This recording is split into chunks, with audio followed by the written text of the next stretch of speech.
Hello student. चलिए आ जाइए आप लोग। आज का हमारा टॉपिक है कपास। टॉपिक वाइज सीरीज चल रही है जिसमें हम लोग पढ़ रहे हैं टेक्सटाइल, और टेक्सटाइल में आज का हमारा टॉपिक है कपास। और इससे पहले प्लेलिस्ट बनी हुई है, जितने भी क्वेश्चन गए हैं, जितने भी क्वेश्चन मैंने कराए हैं, जितने भी टॉपिक मैंने कराए हैं, सारे यूट्यूब के प्लेलिस्ट पे पड़ी हुई है। तो आप लोग मेरे चैनल पे जाके प्लेलिस्ट में आप लोग देख सकते हैं। पूरी की पूरी प्लेलिस्ट बनी हुई है, कहीं भी आपको ढूंढना नहीं है बहुत ज़्यादा। जब जैसे ही आप लोग प्लेलिस्ट पे क्लिक करेंगे वैसे ही सारा क्लास आप लोगों के सामने आ जाएगा। तो चलिए हम लोग स्टार्ट करते हैं। आज का हमारा टॉपिक है कपास। टेक्सटाइल में आज हम लोग पढ़ेंगे कपास। तो पहला क्वेश्चन देख लेते हैं। पहला क्वेश्चन क्या है, कपास का वैज्ञानिक नाम क्या है? तो ऑप्शन देख लेते हैं। 4 ऑप्शन क्या है। पहला है कार्कोरस कैप्सुलैरिस, और दूसरा क्या है, दूसरा है गॉसिपियस, और तीसरा है कोकोस न्यूसिकेरॉस, और तीसरा है मूसा पैराडिसियाका। तो इसका राइट आंसर क्या होगा? इसका राइट आंसर बताइए आप लोग। एक बार चलिए फिर से देख लेते हैं क्या है। कार्कोरस कैप्सुलैरिस पहला है, और दूसरा है गॉसिपियम, और तीसरा क्या है कोकोस न्यूसीफेरॉल, और तीसरा है मूसा पैराडिसियाका। तो इसका राइट आंसर क्या हो जाएगा? इसका राइट आंसर बताइए आप लोग क्या हो जाएगा फट से। इसका राइट आंसर हो जाएगा गॉसिपियम, है ना। गॉसिपियम, जिसको हम लोग पूरा बोलते हैं गॉसिपियम हिरसुटम, है ना। Gossypium hirsutum, Gossypium hirsutum. तो इसका फर्स्ट का राइट आंसर क्या होगा? कपास का वैज्ञानिक नाम क्या है? तो कपास का वैज्ञानिक नाम है गॉसिपियम हिरसुटम। और एक आप लोग बताइए, कपास को क्या बोलते हैं ये भी जान लीजिए। वाइट गोल्ड, कपास को हम लोग कहते हैं वाइट गोल्ड। और क्वेश्चन पूछा जाता है कि कॉटन डे कब मनाया जाता है, ये भी आप लोग नोट कर सकते हैं। तो कॉटन डे मनाया जाता है 7 अक्टूबर को कॉटन डे मनाया जाता है। और ये भी क्वेश्चन पूछा जाता है, जो कपास है ये कैसी फसल है, खरीफ की फसल है या रबी की फसल है? तो कपास जो है खरीफ की फसल है। और टेम्परेचर कितना चाहिए इसके फसल को उगने में? तो 21 से 30 डिग्री सेल्सियस टेम्परेचर चाहिए कपास का पौधा उगने के लिए। और इसका क्या है, कैसा मौसम चाहिए पूछा जाता है। इसके लिए मौसम कैसा होना चाहिए? तो इसके लिए उष्णकटिबंधीय मौसम होना चाहिए। और एक क्वेश्चन देख लेते हैं, क्या पूछा जाता है, मिट्टी कैसी होनी चाहिए, है ना। जब कपास की खेती के लिए मिट्टी कैसी होनी चाहिए, तो पूछा जाता है कैसी मिट्टी होनी चाहिए, चिकनी मिट्टी होनी चाहिए, काली मिट्टी होनी चाहिए? तो इसके लिए कैसी मिट्टी होनी चाहिए? काली मिट्टी होनी चाहिए। और एक क्वेश्चन पूछा जाता है, मिट्टी कैसी होनी चाहिए, अम्लीय होती है या क्षारीय होनी चाहिए? कौन सी मिट्टी अच्छी होती है कपास के लिए, अम्लीय या क्षारीय? तो इसका राइट आंसर क्या होगा? क्षारीय अच्छी होती है, कपास के लिए क्षारीय मिट्टी अच्छी होती है। ठीक है। इससे कितना, कम से कम आपको 8 क्वेश्चन तैयार हो गया होगा, 7-8 क्वेश्चन। तो देख लेते हैं, ऐसे ही क्वेश्चन को देखते चलेंगे। पहले का राइट हो जाएगा ऑप्शन नंबर बी, है ना। बढ़ते हम लोग नेक्स्ट क्वेश्चन की ओर। सेकेंड क्वेश्चन हम लोग देखेंगे, भारत में कपास की उत्पत्ति कहाँ मानी जाती है? ऑप्शन है ए मिस्र, बी है अमेरिका, और सी है सिंधु घाटी सभ्यता, और डी है चीन। तो इसका राइट आंसर क्या होगा? इसका राइट आंसर हो जाएगा सिंधु घाटी सभ्यता। इसका राइट आंसर क्या होगा? सिंधु घाटी सभ्यता। भारत में कपास की उत्पत्ति कहाँ मानी जाती है? तो सिंधु घाटी सभ्यता से ही मानी जाती है। क्यों, देख लेते हैं। पुरातात्विक खुदाइयों में सिंधु घाटी सभ्यता में कपास से बने वस्त्र के प्रमाण मिले हैं, इसलिए भारत कपास की उत्पत्ति स्थली मानी जाती है ना। तो कपास की उत्पत्ति स्थली किसे माना जाता है? तो ये भी क्वेश्चन है, कपास कहाँ क्या माना जाता है, कपास की उत्पत्ति स्थली किसे माना जाता है? तो भारत को माना जाता है। और कब हुई थी? तो सिंधु घाटी सभ्यता से ही कपास की उत्पत्ति हुई थी। तभी के जमाने में वस्त्र मिला था, है ना, खुदाई के समय में। तो इसका राइट आंसर क्या हो जाएगा? इसका राइट आंसर हो जाएगा सेकेंड का option number C. Third question है कपास का तंतु किससे बनता है? ए है प्रोटीन से, बी है सेलुलोज से, सी है लिपिड से और डी है नायलॉन से। तो किससे बनता है? तो बी हो जाएगा राइट आंसर, सेलुलोज से बनता है। कपास का तंतु किससे बनता है? कपास कैसा तंतु है? तो सेलुलोजिक तंतु है।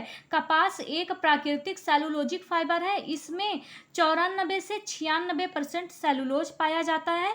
यही कारण है कि कपास पानी को अच्छी तरह सोखता है और आरामदायक होता है। और एक क्वेश्चन देख लीजिए जो पूछा जाता है, कपास कैसा रेशा है?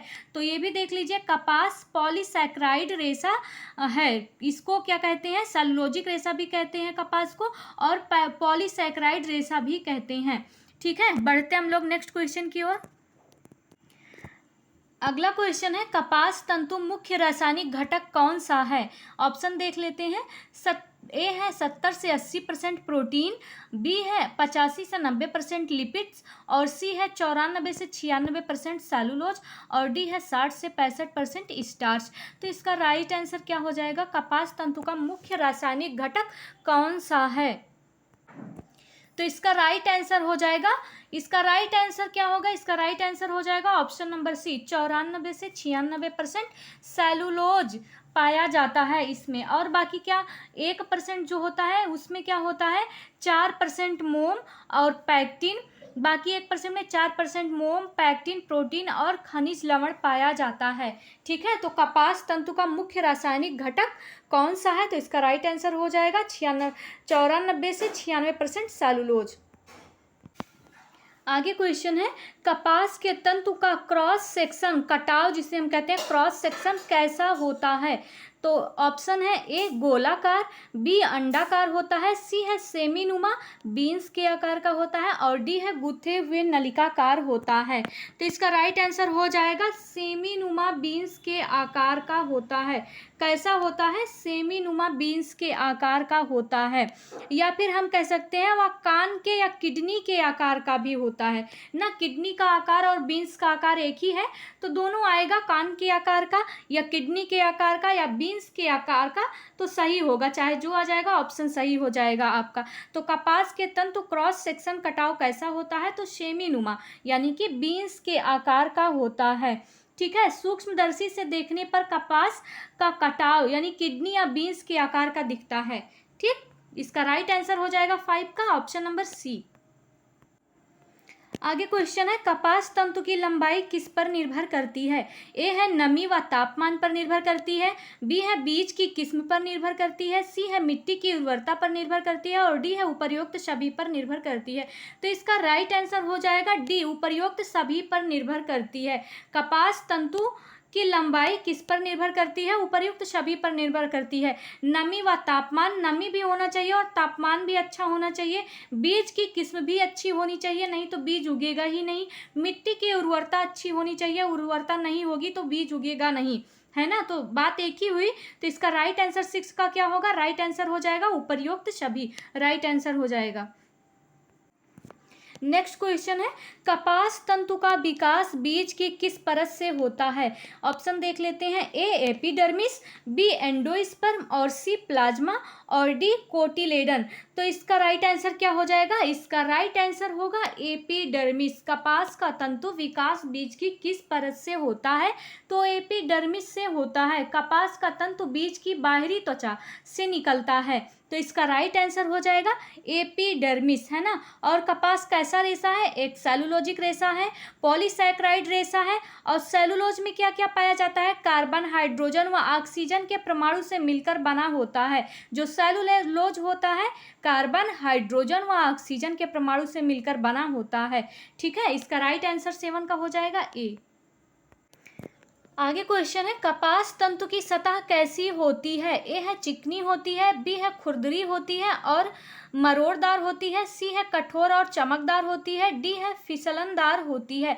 तो इसका राइट आंसर क्या हो जाएगा? इसका राइट आंसर है खुरदरी और मरोड़दार होता है। कपास तंतु की सतह जो होती है खुरदरी और मरोड़दार होती है। इसका राइट आंसर हो जाएगा 8 का बी। क्यों होती है? कपास तंतु में क्या होता है? कपास तंतु में कन्वल्सनल जिसे हम कहते हैं मरोड़ पाए जाते हैं, जिससे यह आसानी से स्पिन और ट्विस्ट होकर धागा बना देता है। तो इसका राइट आंसर क्या हो जाएगा? 8 का ऑप्शन नंबर बी राइट हो जाएगा। खुरदुरी और मरोड़दार होती है कपास। आगे क्वेश्चन देख लेते हैं। कपास तंतु की परिपक्वता किससे पहचानी जाती है? ऑप्शन है उसकी मोटाई से, बी है लंबाई से, सी है सेलुलोज परत की मात्रा से, और डी है बीज की किस्म से। तो राइट आंसर क्या होगा? इसका राइट आंसर हो जाएगा सेलुलोज परत की मात्रा से, है ना। इसका राइट आंसर हो जाएगा ऑप्शन सी, सेलुलोज परत की मात्रा से। सेलुलोज परत की मात्रा से कपास तंतु की परिपक्वता पहचानी जाती है। इसका राइट आंसर हो जाएगा 9 का ऑप्शन नंबर सी राइट हो जाएगा। कपास तंतु रिबन की तरह होता है जो सूखने पर मरोड़दार हो जाता है ना। ये भी आप लोग याद करे रखिएगा कि कपास तंतु जो होता है रिबन की तरह होता है, और जो सूखने पर कैसा हो जाता है? मरोड़दार हो जाता है, यानी घुमावदार हो जाता है। और देख लीजिए गीली अवस्था में जो होता है कपास, ये भी क्वेश्चन देख लीजिए, चाहे आप नोट कर लीजिए। गीली अवस्था में कपास जो होता है 30% मजबूती बढ़ जाती है। कपास की गीली अवस्था में 30% मजबूती बढ़ जाती है। और क्या होता है इसमें? 90 से 95% सेलुलोज होता है। 90 से 95% सेलुलोज होता है, और 30% गीली अवस्था में मजबूती बढ़ जाती है। और क्या, एक क्वेश्चन और देख लीजिए। विरंजित कपास सबसे शुद्ध कपास माना जाता है। जो विरंजित कपास होता है सबसे शुद्ध कपास माना जाता है ना। तो इसका 9 का देख लीजिए। 9 का ऑप्शन नंबर सी राइट हो जाएगा। सेलुलोज परत की मात्रा से कपास तंतु की परिपक्वता पहचानी जाती है। आगे है क्वेश्चन, कपास तंतु में कन्वल्शन का क्या अर्थ है? ए है तंतु का रंग बदलना, बी है तंतु का सिकुड़ना, और सी है तंतु का मरोड़दार होना, और डी है तंतु का टूटना, है ना। तो इसका राइट आंसर क्या होगा? इसका राइट आंसर बताइए क्या हो जाएगा? कन्वल्शनल का क्या अर्थ है? तो इसका राइट आंसर हो जाएगा, इसका राइट आंसर हो जाएगा तंतु का मरोड़दार होना। कपास तंतु में कन्वल्शनल का अर्थ क्या होता है? तंतु का मरोड़दार होना। तो 10 का राइट आंसर हो जाएगा ऑप्शन नंबर सी। आगे क्वेश्चन है, कपास की सबसे उत्तम किस्म कौन सी है? ए है देसी कॉटन या देसी कपास, बी है मिस्री कपास, और सी है अमेरिकी कपास, और डी है कपास मलबारिकम। तो इसका राइट आंसर क्या होगा? ऑप्शन देखने के बाद बताइए इसका क्या होगा? मिस्री कपास इसका राइट ऑप्शन होगा। मिस्री कपास, है ना, मिस्री कपास। ये निशान नहीं लग रहा है, एक मिनट रुक जाइए। मिस्री कपास,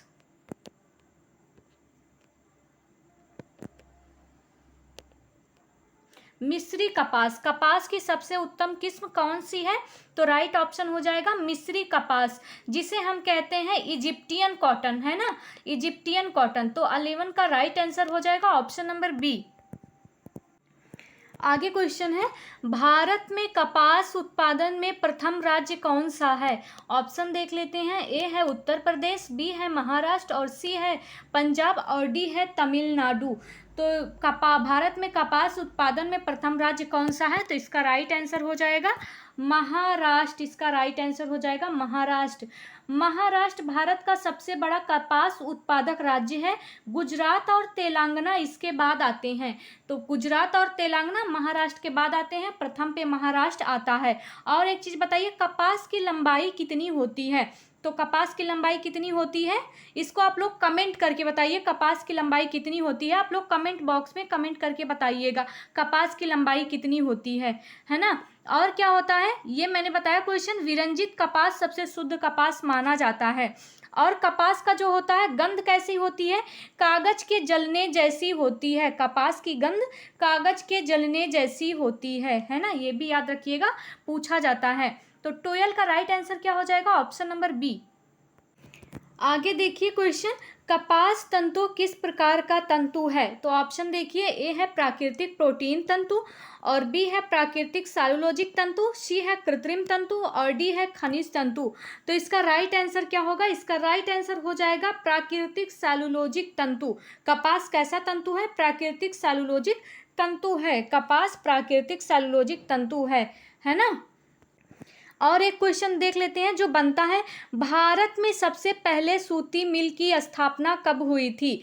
तो कब हुई थी सूती मिल की स्थापना भारत में सबसे पहले, तो इसको चाहे नोट कर लीजिए चाहे याद कर लीजिए आप लोग, 1818 में कलकत्ता में हुई थी। भारत में सबसे पहले सूती मिल की स्थापना 1818 कलकत्ता में हुई थी, है ना। और टेम्परेचर मैंने बताया हुआ है 21 से 30 अंश सेल्सियस डिग्री होती है इसके लिए टेम्परेचर। और मौसम कैसा होता है, उष्ण कटिबंधीय मौसम होना चाहिए। और पौधे की लंबाई कितनी होती है, 5 से 6 फीट कपास के पौधे की लंबाई होती है। और इसको तैयार होने में कितना समय लगता है, इसकी खेती कितने दिन की होती है, तो 200 दिन की होती है ना। 200 दिन कपास उगने में लगता है। ठीक ठीक, इतने क्वेश्चन आपको तैयार हो रहे हैं। तो 13 का आप लोग देख लीजिए, राइट आंसर हो जाएगा ऑप्शन नंबर बी। आगे है क्वेश्चन, कपास तंतु का औसत नमी ग्रहण कितना है। इसका ऑप्शन देख लेते हैं, 5 से 7% या 7 से 8% या 8 से 9% या 12 से 14%। तो कितना होता है इसका, कपास तंतु का औसत नमी ग्रहण कितना होता है, तो राइट आंसर हो जाएगा 8 से 9%। कपास तंतु का औसत नमी ग्रहण 8 से 9% होता है। यानी वातावरण में कपास 8 से 9% नमी सोख लेता है, इसलिए यह पसीना सोखने में सक्षम है। इसलिए कहा जाता है कि गर्मियों के मौसम में हमें कॉटन का कपड़ा यूज करना चाहिए। और हमारे जो होते हैं अंडरगारमेंट्स जितने भी होते हैं कॉटन के ही बने होते हैं। और तौलिया जो होता है वो भी कॉटन का ही बना होता है। तो 14 का राइट आंसर हो जाएगा ऑप्शन नंबर सी। आगे क्वेश्चन है 15 नंबर का क्वेश्चन, कपास तंतु का रंग सामान्यतः कैसा होता है।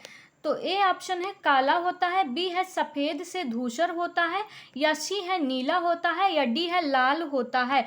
तो इसका राइट आंसर हो जाएगा सफ़ेद से धूसर होता है। कपास तंतु का रंग सामान्यतः कैसा होता है, सफ़ेद से धूसर होता है। इसी के साथ एक क्वेश्चन और देख लेते हैं, कपास की ग्रेविटी जिसे हम घनत्व कहते हैं कितना होता है। तो घनत्व कितना होता है कपास का, तो 1.52 होता है। कपास का घनत्व 1.52 होता है ना। इसकी ग्रेविटी यानी घनत्व 1.52 होता है। ठीक है, तो आगे है 15 का, कपास तंतु का रंग सामान्यतः कैसा होता है, सफ़ेद से धूसर होता है। तो इसका राइट आंसर हो जाएगा ऑप्शन नंबर बी।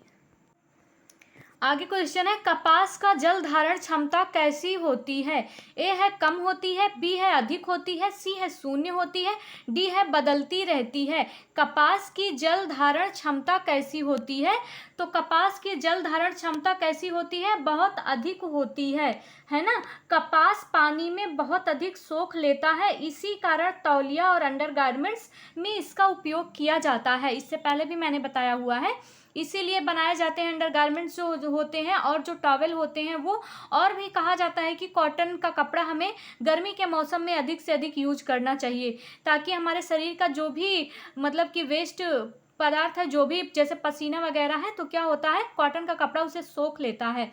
तो कपास का जल धारण क्षमता कैसी होती है, बी है अधिक होती है। तो इसका ऑप्शन नंबर बी राइट हो जाएगा। आगे क्वेश्चन है, कपास तंतु में किस गुण के कारण इस्त्री यानी आयरनिंग जो हम प्रेस करते हैं आसान होती है। ऊष्मा चालकता के कारण, बी है नमी और शोषकता के क्षमता के कारण, और सी है लंबाई के कारण, और डी है खुरदुरापन के कारण। तो इसका राइट आंसर क्या होगा, इसका राइट आंसर हो जाएगा नमी और शोषकता के कारण। नमी और शोषकता के कारण क्या होता है, कपास तंतु में जो होता है जब इस्त्री करते हैं तो बहुत आसानी से हो जाता है ना। तो नमी और ऊष्मा से कपड़े का क्रिज आसानी से हट जाता है, इसलिए कपास तंतु में किस गुण के कारण इस्त्री यानी आयरनिंग आसान होती है, तो नमी और अवशोषकता के कारण या अवशोषकता क्षमता के कारण। तो 17 का राइट आंसर हो जाएगा ऑप्शन नंबर बी। आगे क्वेश्चन है, 18 नंबर का क्वेश्चन, कपास तंतु की मजबूती कैसी होती है? तो ऑप्शन देख लेते हैं। ए है गीली अवस्था में अधिक होती है, या फिर गीली अवस्था में कम हो जाती है कपास की मजबूती, या फिर सूखी अवस्था में समान रहती है, जैसे गीली अवस्था सूखी अवस्था में समान रहेगी मजबूती, या फिर डी है भंगुर, है ना। तो क्या राइट आंसर हो जाएगा? तो इसका राइट आंसर हो जाएगा गीली अवस्था में अधिक होती है, 30% मजबूती बढ़ जाती है। गीली अवस्था में कपास की मजबूती 30% तक बढ़ जाती है ना। गीला होने पे क्या होता है? गीला होने पर हाइड्रोजन बॉन्ड और मजबूत हो जाता है, जिससे कपास की स्ट्रेंथ जो होती है वो बढ़ जाती है। तो 18 का राइट आंसर क्या हो जाएगा? ऑप्शन नंबर ए राइट हो जाएगा। आगे है, कपास तंतु में किस प्रकार की लोच होती है? ए है उच्च होती है, बी है मध्यम होती है, सी है कम होती है, और डी है शून्य होती है, बिल्कुल भी नहीं होती है। तो इसका राइट आंसर क्या होगा? इसका राइट आंसर हो जाएगा ऑप्शन नंबर सी। कपास तंतु में किस प्रकार की लोच होती है? तो कपास तंतु में कम लोच होती है, यानी कि लोचमयता जो होती है वो कम होती है। क्यों क्यों कम होती है? कपास जो होता है वह जल्दी से खींचता नहीं है, इसलिए क्या होता है, सिकुड़न की समस्या ज़्यादा आती है ना।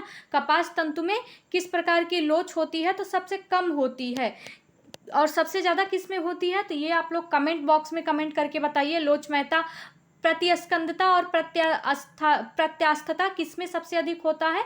ये आप कमेंट बॉक्स में कमेंट करके बताइएगा। तो इसका राइट आंसर क्या हो जाएगा? ऑप्शन नंबर सी राइट हो जाएगा। आगे क्वेश्चन है, कपास तंतु की जलवाष्प पारगम्यता कैसी होती है? ए है बहुत कम होती है, बी है मध्यम होती है, सी है अधिक होती है, डी है शून्य होती है। कपास तंतु की जलवाष्प पारगम्यता कैसी होती है? तो इसका राइट आंसर क्या होगा? इसका राइट आंसर हो जाएगा अधिक होती है। कपास तंतु की जलवाष्प पारगम्यता जो होती है वो अधिक होती है। कपास हवा और नमी पास होने देता है, इसलिए यह गर्मियों के कपड़ों के लिए उत्तम माना जाता है। तो 20 का राइट आंसर हो जाएगा ऑप्शन नंबर सी। आगे देख लेते हैं, कपास तंतु धूप में कैसा प्रभाव दिखाता है? ए है मजबूती बढ़ जाती है, बी है मजबूती घट जाती है, और सी है कोई प्रभाव नहीं पड़ता, और डी है चमक बढ़ जाती है।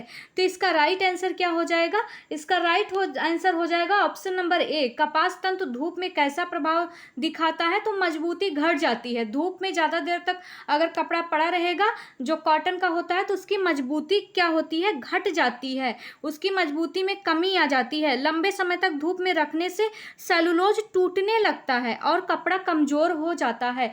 तो 21 का राइट आंसर हो जाएगा ऑप्शन नंबर ए। आगे क्वेश्चन है, कपास किस रोग से आसानी से प्रभावित होता है? ए है फफूंद से, बी है सिल्वर फिश से, और सी है कीड़े से, और डी है उपर्युक्त सभी से। तो इसका राइट आंसर हो जाएगा उपर्युक्त सभी से, है ना। इसका राइट आंसर क्या होगा? उपर्युक्त सभी से।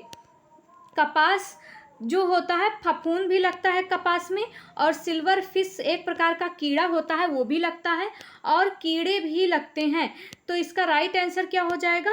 इसका राइट आंसर हो जाएगा option number option number D इसका राइट आंसर हो जाएगा। तो कपास किस रोग से आसानी से प्रभावित होता है? तो डी इसका राइट आंसर हो जाएगा, यानी बी का ऑप्शन नंबर डी राइट हो जाएगा। आगे क्वेश्चन है, कपास के कपड़े धुलाई में क्यों सिकुड़ते हैं? ए है नमी सोखने से, बी है रासायनिक क्रिया से, सी है तंतु की कम लोच से, और डी है सूर्य किरणों से। तो इसका राइट आंसर क्या होगा? इसका राइट आंसर क्या हो जाएगा? कपास के कपड़े धुलाई में क्यों सिकुड़ते हैं? तो इसका राइट आंसर हो जाएगा ऑप्शन नंबर सी, तंतु की लोच से, तंतु की कम लोच से, है ना। जो कम लोच यानी कि लोचमयता जो होती है वो कम होती है, इसलिए कपास कपड़े धुलाई में क्या होते हैं? सिकुड़ जाते हैं। तो क्या होता है? पानी और गर्मी मिलने पर तंतु आपस में सिकुड़ जाते हैं। तो इसका राइट आंसर क्या हो जाएगा? 23 का ऑप्शन नंबर सी राइट हो जाएगा।